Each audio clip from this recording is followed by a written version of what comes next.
go into the single leg and what we can do from here. So we've managed to get our opponent out of balance. We knocked them back, but they stepped their foot backwards. Now we heist up and come to a single leg position.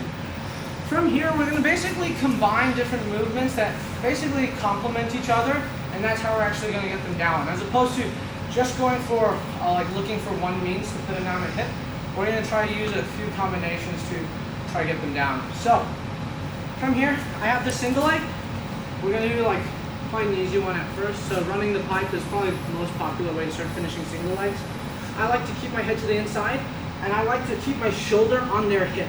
So when I step back from here, I'm looking to basically extend their leg away. I'm not just rotating, I'm stepping back and trying to push them down.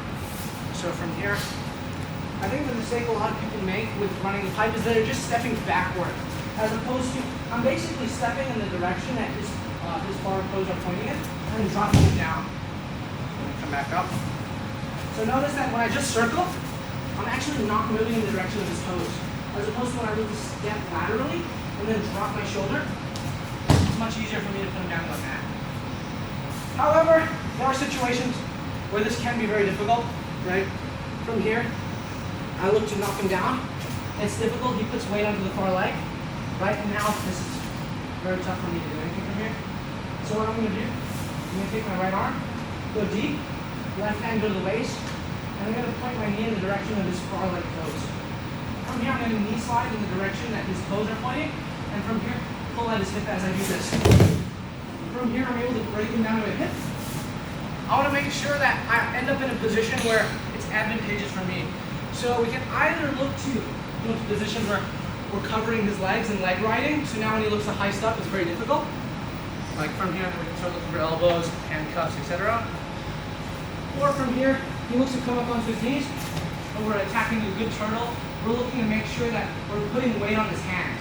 As opposed to, in a situation, we're sagging back and pulling him backwards, it's easy for him to come to a standing position, and now use his hands to fight. So once again, we're in a single leg. You start trying to run the pipe, but that's difficult. So we point our knees in the direction of his toes. I slide forward and come back. I'm looking to cover the leg. In one situation where from here, now it's very easy for me to start working. Or if I feel like he's turtled before me, I'm making sure to put weight on his hands. And if I do look for any form of like wrist control or thigh drive from here, make sure that your hips are behind him and not to the side. If I'm here and I'm looking to put weight on the hands, it's going to be very easy for him to hit a Peterson roll and reverse me, right? Like here, roll through, and now I've lost top. So if I do make any form of commitment on the far side, I'm making sure that my hips aren't towards one side of his body. My hips are more or less behind his. So now when he looks to hit any form of like Makikomi or Peterson, it's easy for me to get my knee in between his body and the ground and take the back instead. So once again, single leg. I start running the pipe. My shoulder's on top of his quad as opposed to just hitting my chest. And from here, I step in the direction of his toes, try to knock him down.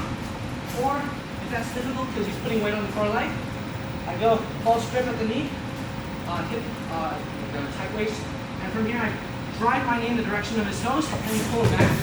I look to cover the hip and get into a leg riding position, or if I'm too late for that, I'm making sure that if I'm making any form of commitments at the far side, my hips are behind his. And from here we can start working, making sure his hands are weighted so he can't just stand up. Any questions? We're going to do the shadow version. So in a situation where I have this single leg, and I feel like it's very difficult to run the pipe, I'm going to go tight waist and knee pull, and then I'm going to look at the direction of his toes, and I'm pointing my knee in that direction. I'm making sure to not hip into the side of his knee to injure my partner. I'll demonstrate that in a moment. I'm trying to drive my knee in the same direction as his toes, and basically circle to break him down to a hip. I'm making sure to also pull with my tight waist as I drive my knee forward. What we don't want happening, and what can potentially injure our partner, is from here, if I knee slide into the side of his foot. So now his foot plants and I'm breaking his knee basically. We don't want that to happen because it's not very effective and it's very dangerous. That's why we're pointing our knee in the same direction as his knee. So now when I drive forward, You see, I'm not putting pressure to the side of his knee. I'm putting pressure to the back, and that's not going to be dangerous. So from here, put my knee forward. Right, and then from here, either attacking the turtle or getting to a left line. Any questions? Okay. 1, 2, 3.